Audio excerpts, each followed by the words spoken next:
Welcome back to another episode of the Brew and Ink podcast.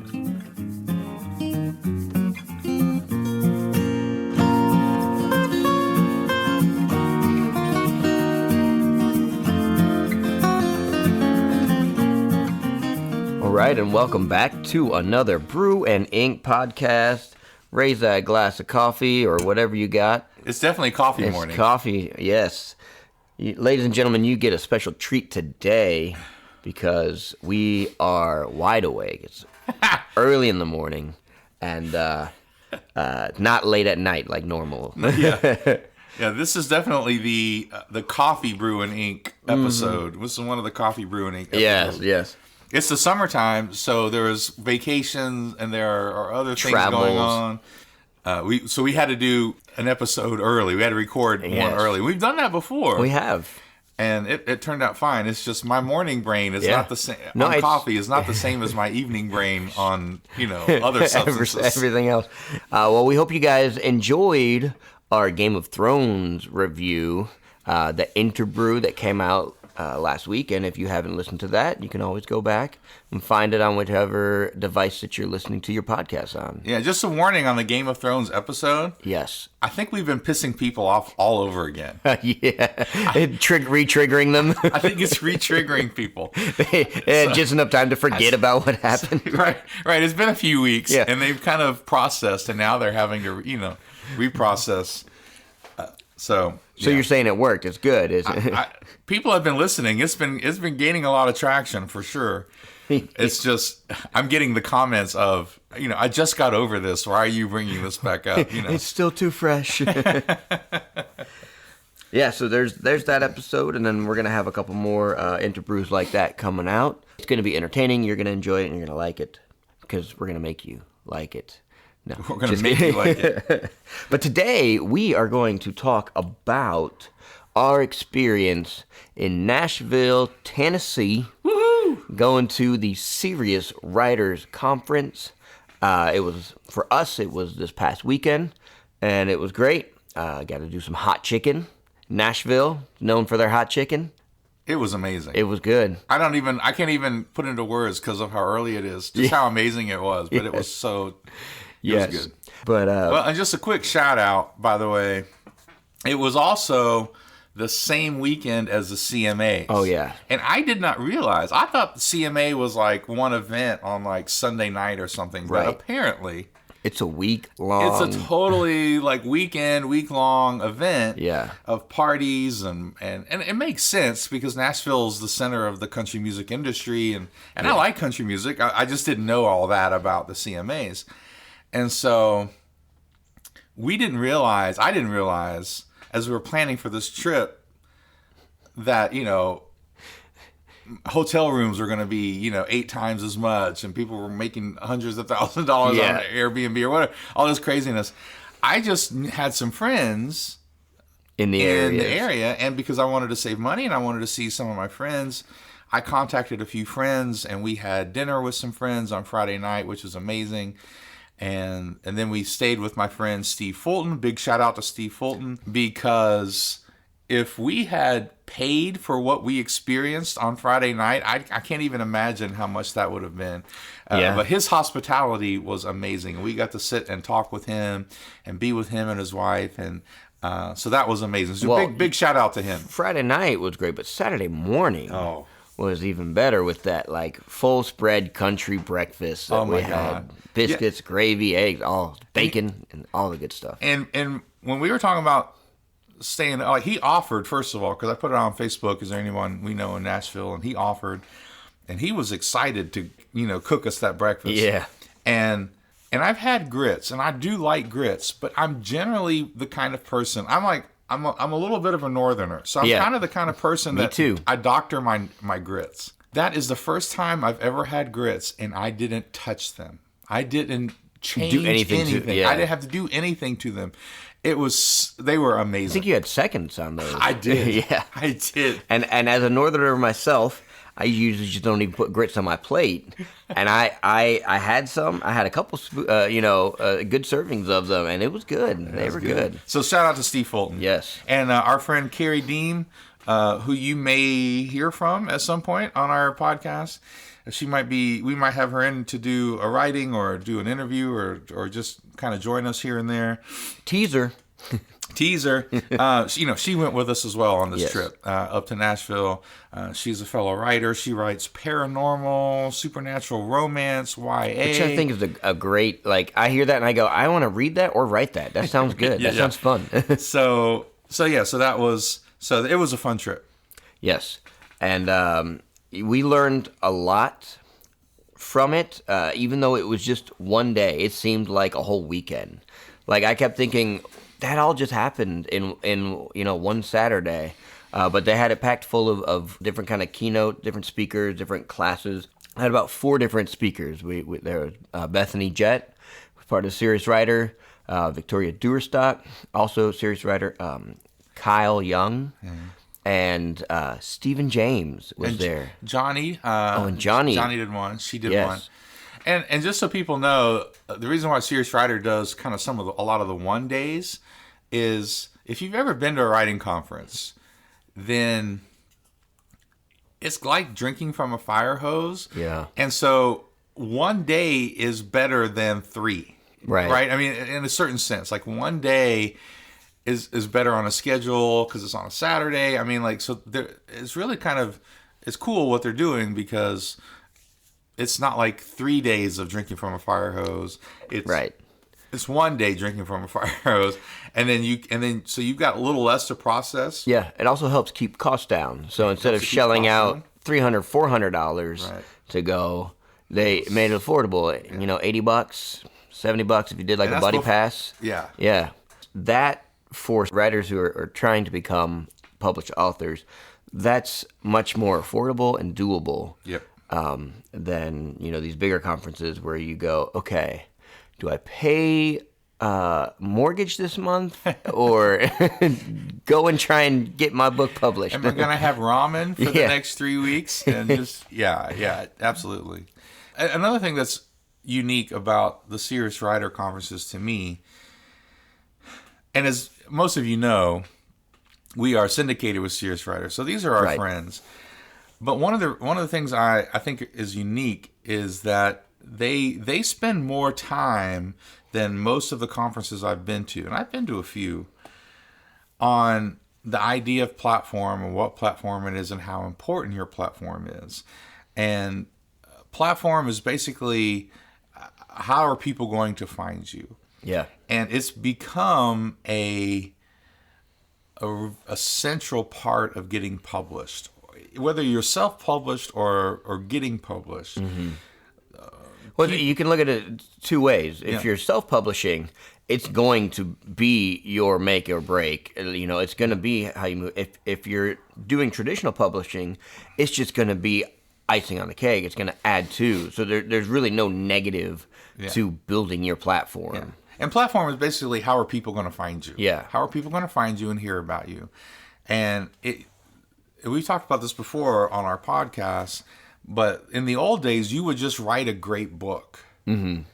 And then you would give it to a publisher, and no one would know your name. And if the publisher really liked your book, they would put it in all the bookstores. Right. That they were the quote unquote gatekeepers, as it were. Yeah. Of that level. And so, but a lot of that's changed. I mean, I think even Borders has closed. I think Barnes and Noble. They're still close. Around. They're still around, but they've got close. Their nook and so a lot of the bigger chain bookstores are struggling because more people are getting their stuff on Amazon. They're getting their stuff online, and so because of that, publishers want to work with people who know how to live in that space, in that internet space. And it doesn't have to be just Facebook and Instagram. I know we talk about that a lot, but it can be any way that people can find you, and then the publisher will help in that regard. And different size publishers will help to different degrees, but they can help in that regard. They can help get you interviews and get you blog tours or get you different things. But the platform is going to be really your one-to-one way to reach out and connect with your readers and your fan. Yeah. And so it's not going to be, it allows you to really connect with your audience, the people that's following you, rather than going through something. And then what I liked about the conference is they don't focus a whole lot on, like, just here's A, B, and C, this is what you need to do, this is how you do it, and leave you with, like, going, okay, but how does that benefit me? I feel like they give you really good strategies based on kind of what your goal is. And so, like, if you're writing for, mommy blogs, or you're, something about your house or your home or something, they'll help you understand, like, if you're doing it this way, this is the kind of platform you need to build. This is the the ideas that you need to come with, and so I feel like you're getting great examples. And for me, it's more than just you need an Instagram page, and then get a lot of followers, and you're going, okay, but how? Like, I feel like they really get into the differentiating between, if you're nonfiction versus fiction. Your platform is going to look different in these ways, and even talking about the difference between an Instagram and an email list and a Twitter following, and one of the big things that they kept reiterating is that these social media platforms, yes, you can get a lot of followings on them pretty quick. You can interact with. They've got a lot of great features, but they're not necessarily permanent. And so your end goal should be filtering as many of those people that you have on these social medias into an email list, because an email is always going to be around. Yep. It's not going to fade out. No. We met a guy there that I thought was a great example. He had done a lot of stuff on Periscope and got a lot of Periscope followers, and was doing really, a lot of unique and brand new stuff, cutting edge. It was new technology then, so they were discovering how to do things. And now, like a year and a half later, 2 years later, Periscope isn't a thing because that technology got integrated pretty much into other things, the bigger ones. So let's get back to the topic. In the Series Writer Conference, the one thing they said was get it to your email list. Get as many of those followers to your email list. But then also they talked about shared platform, right? And how can you leverage a shared platform based on what you're writing. And as a writer, you got to think, okay, who out there that has an audience already would be willing to promote my book because it is in line with their brand and their message. And sometimes you're even writing your book catered to something like that. So you're being strategic with the content that you're adding into your book. Even if it's a fiction book, you think, oh, okay, I'm writing about, for me, sci-fi, but so that comes to my mind. But so then I have to start thinking, okay, what kind of technologies or what kind of companies out there would be interested in this, that they'd be able to push that product. So that was great. And speaking of pushing products and platform, you guys should go check out our IGTV. We're going to be adding more content there. We've got one video right now from the Serious Writer Conference, so you can see some of the scenery there. It was beautiful. It was awesome. We were at the Abingdon Printing Press, which was a beautiful facility. Yeah. It was a really great venue, and we're grateful for them for hosting us there.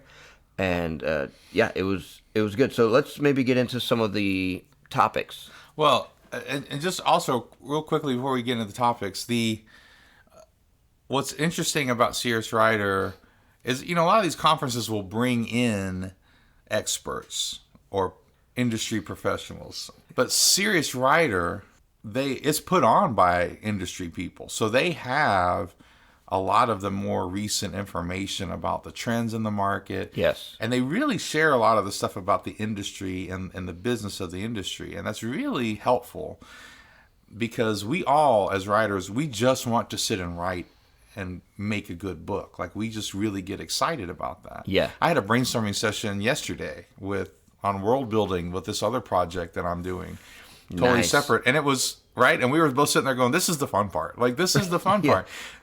Remember our session from the other day? Like, brainstorming is fun because you go, "Oh, but this could happen," and then and it's like the revelation of the twist for yourself in that point. Like, oh, that's gonna happen. Oh yeah, and then you can't wait for it. But then we said, but then there's other parts that's not as fun.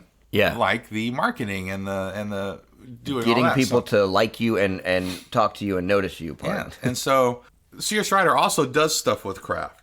Yeah. Which is, why, we took Stephen James's class. Yes, we did. Which was an amazing class. And Brilliant. I've taken one of his classes, and I have his book from, Dallas, Fort Worth writing conference way back in I think it was 16 or something that I went out there over the summer. And so he's a great teacher, and it's all craft with him. He doesn't talk about platform at all. Yeah. And I think those classes really appeal to the writer and the creator in us because we want to get better at it. Yeah. And so Serious Writer wants you to write great books, right? Mm-hmm. They don't, it's not going to help your career if you've got 1 million followers on Facebook. But you can't write. And you get published, but your first book sucks. Yeah. Like, it's not going to help your career. It's not going to help your agent's career or the publisher's career. Like, it's not going to help anyone. Yeah. So I just find there's a nice balance between the two. So what are some of the classes and topics that you took that you really enjoyed? Right. Well, speaking of Stephen James, he was the first morning class that we took, and it was all about twist and plot twist and what makes a good plot twist. What are the components that you see in every plot twist that works? And it was really good. Like, I think the biggest thing I was impressed of was how well he said the things that I've always known myself but have never really articulated or tried to articulate to other people, as to why I didn't like a book or a movie. And sometimes I'll say, it was predictable or something, something simple like that. But he really broke it down to like 4 steps. Like, if you don't have these 4 things in your twist, then it's going to fall flat. It's not going to be a good twist. And I was like, that's it. That really does encapsulate every time I haven't liked a movie or, like an M. Night Shyamalan movie. Like, M. Night Shyamalan, he's about 50-50 for me. Maybe a little less than that, but he's got a couple movies where I'm like, that was great. Mm-hmm. I really enjoyed that. Yeah. And then a couple movies where I was like, well, 75% of that movie, I was into it and I liked it. And then the last 25% just ruined the thing. Went off the rails. Or just it. And one of the things he said was, it's got to escalate. And a lot of these twists, they try to be so twisty and so like, aha, gotcha, that it ends up actually de-escalating the story. And so, you've got a good twist. You've got a good, revelation, of, oh, you didn't see that coming. But at the same time, you go, yeah, but all that build-up, it went up, up, up, and then the twist just brought it down. Yeah. So that was a great class. It was a great class, and we'll be talking more about this that in future episodes as we do more reviews. I think we're going to try to do some more reviews along the way. Mm-hmm. But really, reviews like we've been doing about what writing is, what makes good writing and a good story. And I think I hate predictability. We watched a movie the other day on Netflix, and it was funny. It was the Always Be My Maybe. And, I haven't watched that yet. My wife and I lived in Korea for 4 years, so it had all these cool Korean culture elements here in America. It was just really fun. But at the end of the movie, I was like, everyone's done this as a romantic comedy. This is every romantic comedy. 85% of the romantic comedies that I've seen over the last, ever 30 years, they've all had this moment at the end. They've all had this and done it exactly like this. You just made them Asian, right? And it's fun, and there were some funny parts to it, but you can tell when a story has just been repackaged. It's just been repackaged, and so I really appreciated that part of his talk about don't just repackage, don't do the cliches. Yeah. Everyone's done this. It's predictable. and give it something different. Give it some little twist.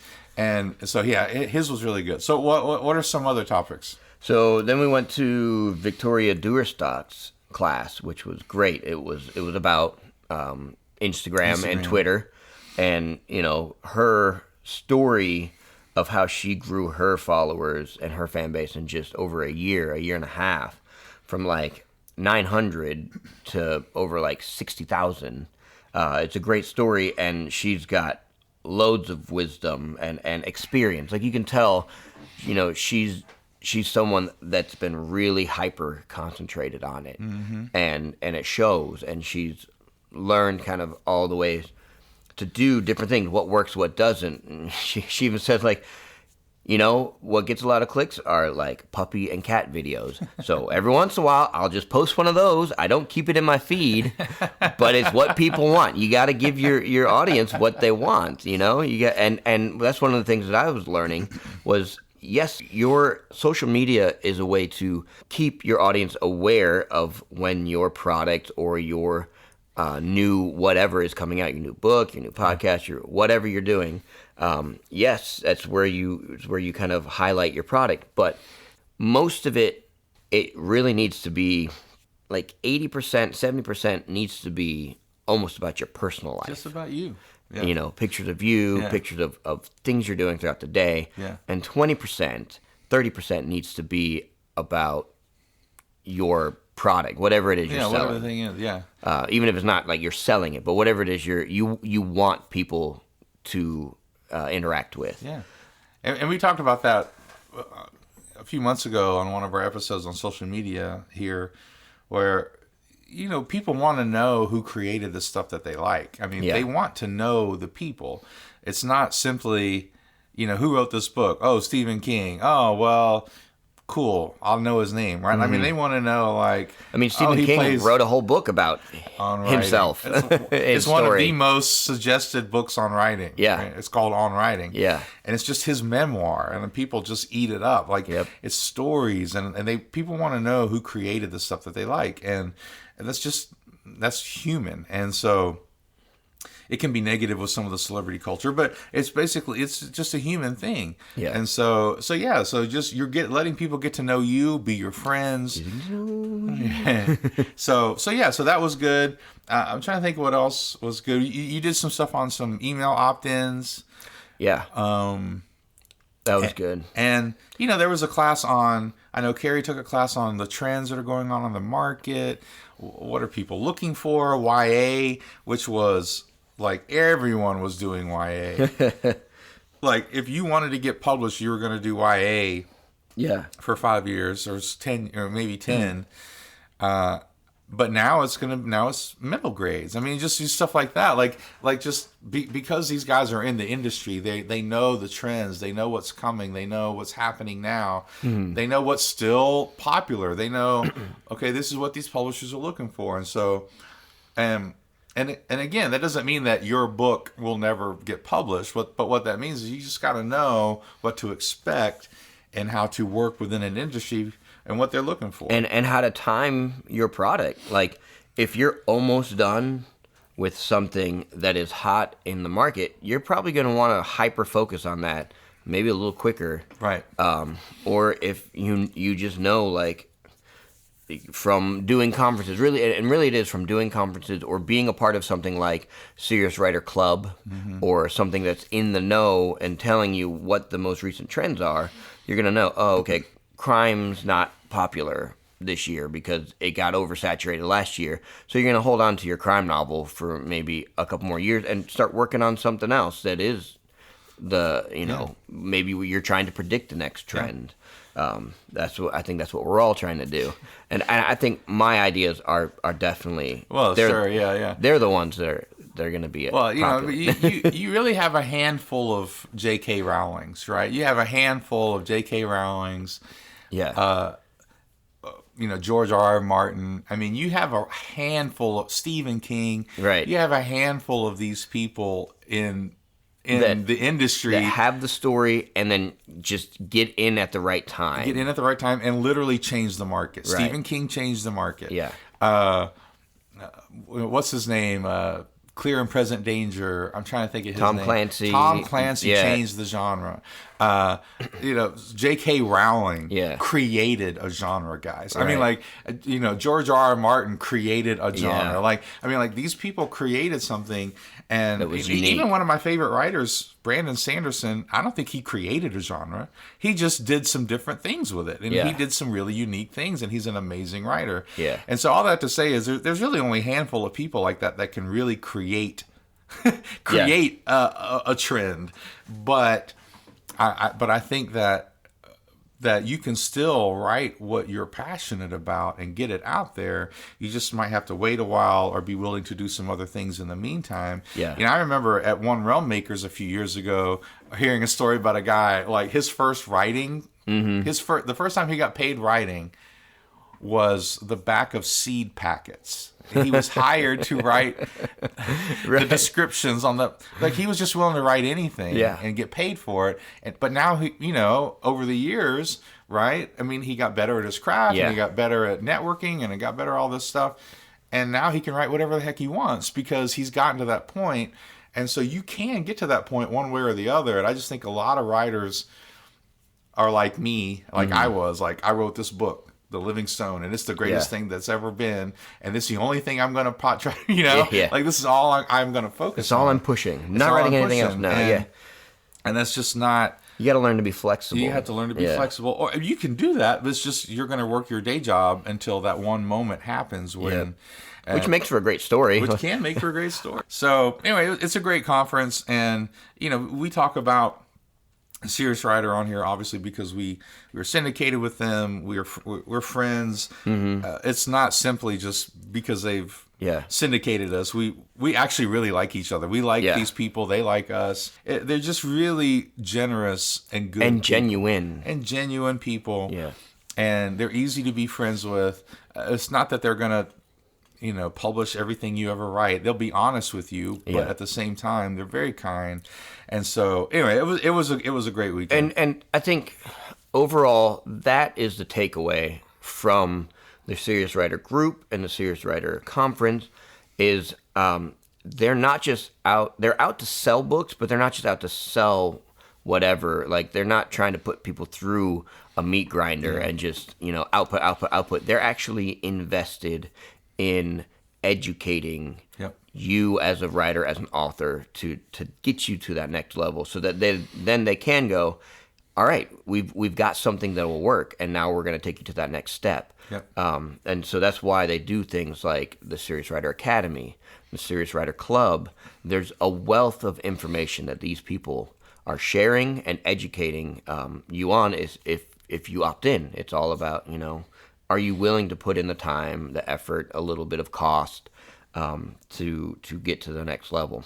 And you're talking about, we're friends with these guys. We're on their webpage, and that kind of leads to this one moment that was it wasn't weird, but it was interesting. Right, yeah. And it wasn't expected. I think that's the better word. It was unexpected. We're sitting there and we're did like... it escalate? It did. Oh, yeah, a little bit, yeah. So we're sitting there waiting to talk to like Kyle or someone that just finished talking, and we've got questions for them. And as we're waiting around to talk to them, we look over and there's someone waiting around to talk to us. And I was like, "Oh, hey, what's your name?" And she's like, "Oh, you're with Brew and Ink podcast." And I'm like, "How did you know that?" And she's like, "Oh, I've listened to all your episodes." And I'm like, "You've listened to you? Oh, okay, through Serious Writer?" She's like, "Yeah." I was like, "Oh, okay, that's cool." And I have to apologize because sometimes I try and say things that are like oh, that's cool, and a compliment, and then it comes out, and I'm like, I think I just offended her. But she was talking about how she writes like Lord of the Rings kind of fan fiction stuff, and I was like, "Oh yeah, your dress is kind of like that." And she's like, "My dress?" I'm like, "Yeah, it kind of looks like an adventure." She's like, "No, this is just the nice dress that I had that was clean." I was like, "This is normal for me." Never mind. I'm sorry. So I apologize. I really did like your dress. I thought it looked cool. It reminded me of like an adventurer going out there. So apologies there. But it was cool to see someone else that was kind of like also on that path of like I'm writing to go like, oh, okay, you're at that level where I was like a year ago, 2 years ago, or whatever, and then to be able to be like, yeah, you're doing the right things, or keep doing A, B, and C because that's gonna pay off in the end. But it was an unexpected and escalating twist. Yeah, I definitely wasn't expecting to have fans. It should have made sense, right? I mean, like I should have thought about it, but I wasn't expecting that either. If somebody go, wait, are you with Brew and Ink? And right. I'm like, yeah. So that was fun, and continue to look forward to more things that Serious Writer is doing. I think they're having another one-day conference coming up. Was it North Carolina? North Carolina. So we'll get you more details on that as it comes, but just go to their webpage, seriouswriter.com, and just dig around. And Facebook, you can find them on there as well. Yeah, there's still a lot of good information, even if you don't do any of their classes or pay for the club. They still have put some good information out there about craft, about marketing, about all kinds of things. Yeah. And that's just they do still give a lot away. There's a lot that they give away, but there's some stuff that there's kind of a deeper level that you kind of have to pay for and see if you're willing to kind of be really committed to doing what it takes. Right. And speaking of getting on a deeper level and doing what it takes, we've got a story to get into. Yes, we do. And this is the last part of our mini season 4. Yep. Where we were doing some flash fiction and tied it in with season 3, just to really dive into that story a little bit more with the background. And Mr. Author MB Mooney has got that next section for us on that. Do you want to give any teasers on that? No, this is I think I'll just read it, but it's going to be good. It's revisiting both Dr. Deb and Dr. Wolfe together. Okay. So there's kind of revisiting that conclusion. Perfect. Awesome. I'm excited. Okay, so we're going to jump into that story now.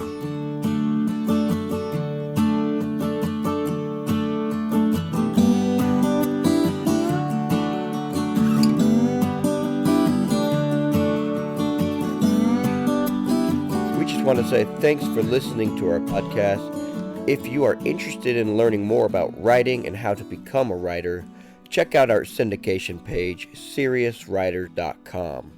They have articles, resources, classes, videos, and a podcast, the Brew and Ink Podcast. Again, check out seriouswriter.com. Thanks for listening.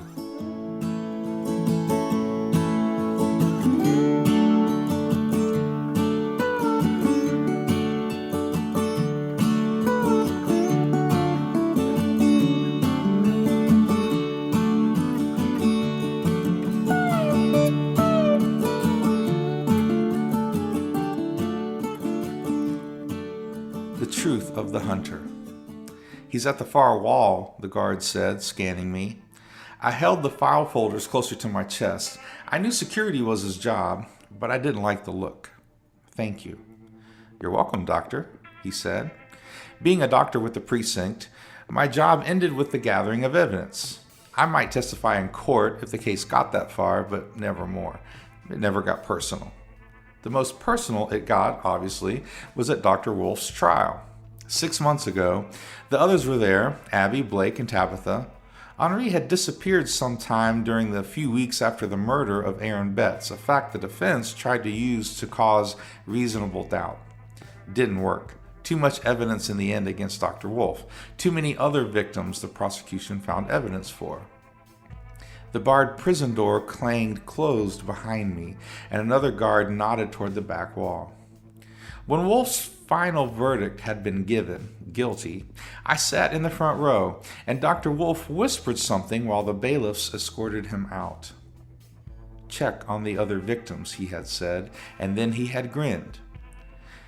He was through the side doors before I could respond. It didn't matter. He was guilty. They caught a serial killer, a psychopath masquerading as a professor at an Ivy League university.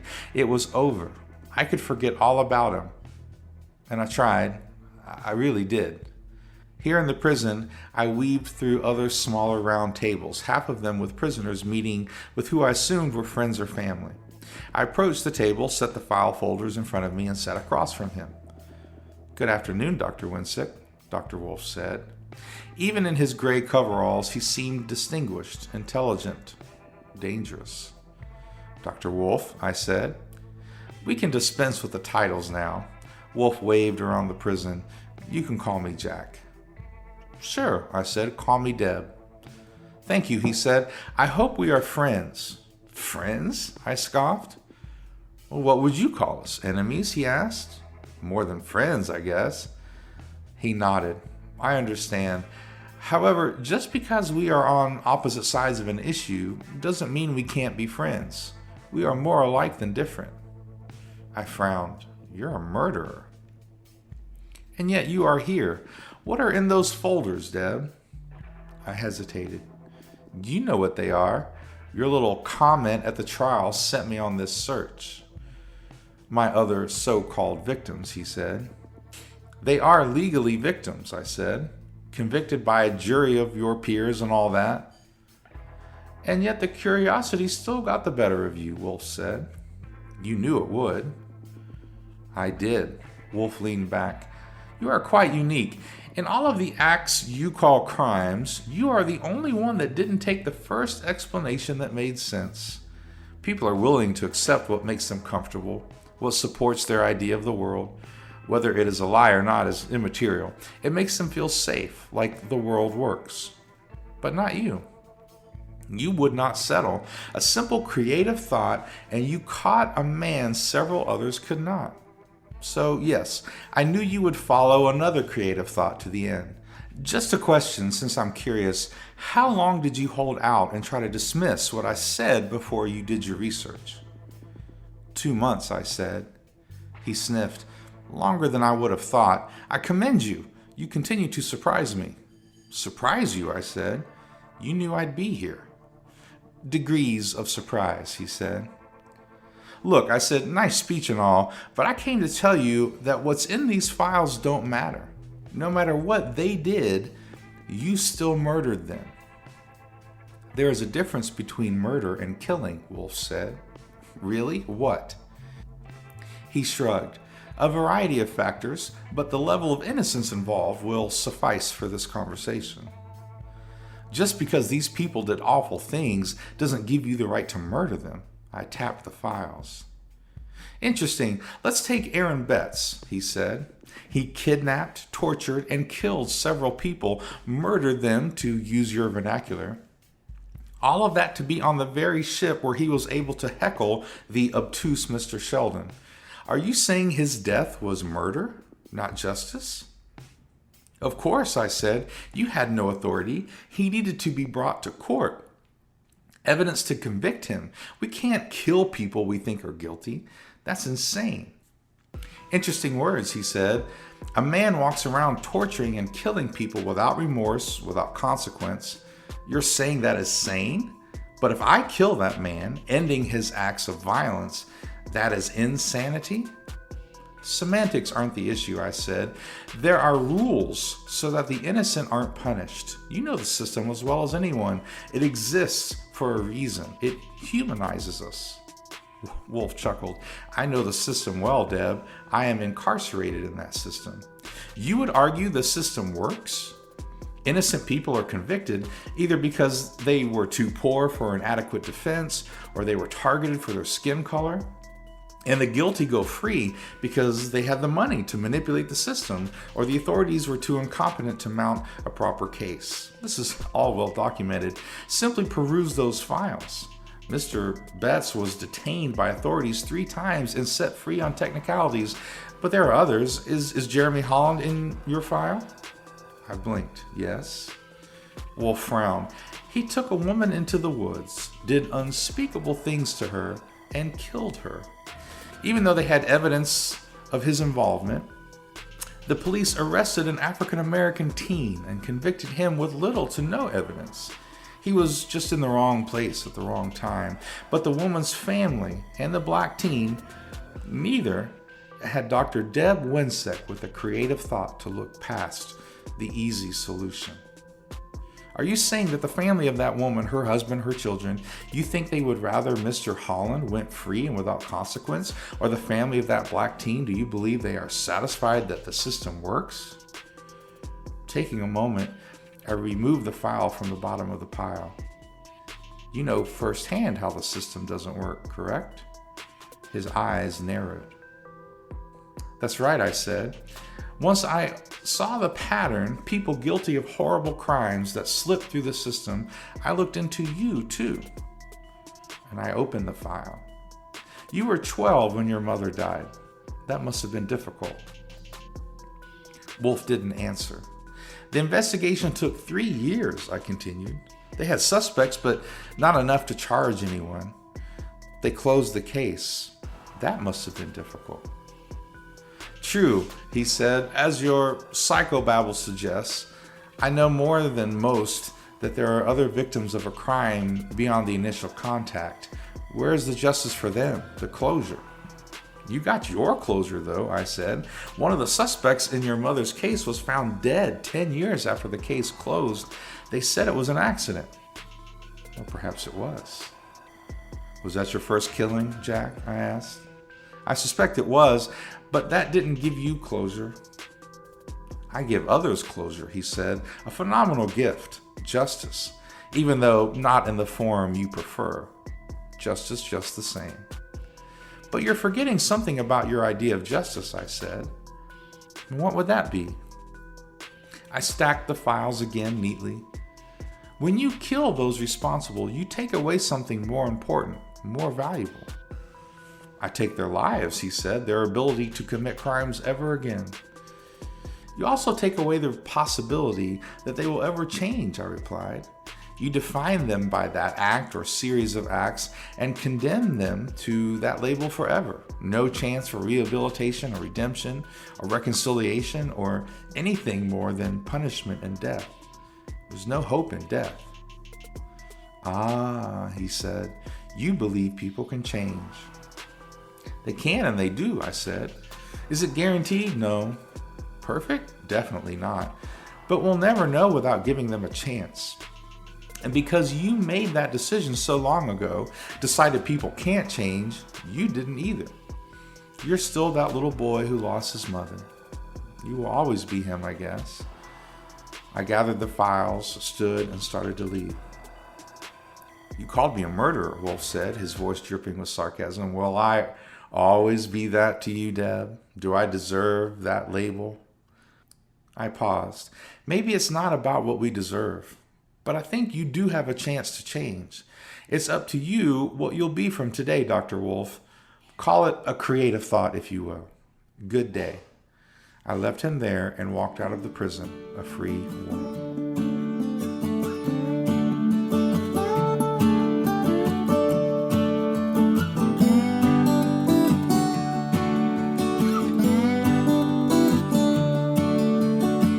All right, nicely done. Britt, I think I can't say I've ever heard a story like that before. I enjoy diving into these characters Yeah, a it was little a good more. idea. And we may do that in the future on some of these other stories, and probably on this next story that we're coming up with. And we're gonna reveal big reveal, the name. Here you go. The name of our next series, sci-fi series, is gonna be called Singularity. And it's, if you know anything about that word or that concept, maybe you've kind of got an idea of where the story is going. But we think it's going to be really entertaining. We're excited about it. Yeah. We're already chomping at the bits to start getting the story out, and we're talking about the different twists that could happen. And like we said, the brainstorming part of it is great. That's where your ideas germinate and you get excited, and then you write it out, and hopefully you've got the same excitement at the end of the story for yourself as the writer and for your readers or listeners. But it's going to be good. I mean, how much do you want to give away at this point? It's season 5. It's going to be called Singularity. It's going to be a sci-fi series. So it's not quite a space opera. But kind of in that But same it's kind of realm. in that vein of, it's going to be sci-fi. There's going to be kind of political and moral, philosophical kind of discussions. Not discussions, but themes. There's going to be an expanded universe. Expanded universe. And we really spent some time brainstorming this so that we could really delve into this story. And so when you guys, the listeners, make choices, we kind of know where we're going, right? We don't have to make it up on the fly. Oh, we got to come up with a new character or something like that. Like, we're really trying to keep it a tight story, but still allow you guys, the listeners, to direct a lot of what's going to happen. Yeah, and it's probably going to be a longer story like the way season 1 Boneyard was. Yeah. It's going to be a little bit more drawn out. Probably last us till the end of the year. And it's going to be good. And we already know just from where the story is going that there's going to be opportunity for a lot more storytelling on the back end. So this could be a world that we get to revisit. Yeah, I mean, we could turn this into a lot of stuff. We'll see. We'll see how you guys like it. We'll see how people respond. But I just know we're really excited about it. Yeah. And we both love sci-fi. I don't get to write as much of it as I want, so this is really exciting for me. So I think it's great. And find us on Instagram. We are on Twitter. You can interact with us on there. Of course, we're on Facebook. It's where we do a lot of our voting. It's where we've got a group specifically for our content, but then there's a voters group. So if you want to be involved in the voting, go look up the Brew and Ink voters group. Sign up on there. Just join that, and then you can see where our polls are coming out when we get to do our choices for the story and different ideas. And then look for us on IGTV. We're gonna start putting some good quality content on there. They're gonna be short little things. Maybe we'll do some live events coming up. Behind the scenes kind of stuff. Yeah, maybe. Behind the scenes stuff. But yeah, season 5, there's gonna be some changing. Hopefully it's a plot twist. There's gonna be some escalation. There's gonna be some unexpected things. It's gonna be inevitable. It's coming. A lot of that stuff's gonna be up to these people. Yeah. So we just get to write it. Yeah. And so until next time, remember, raise that glass to inspiration. Raise a mug. The mug to inspiration. and stay inspired, guys. Get out there, do some writing, read some stories, watch some things, have some fun. Adios. Signing off.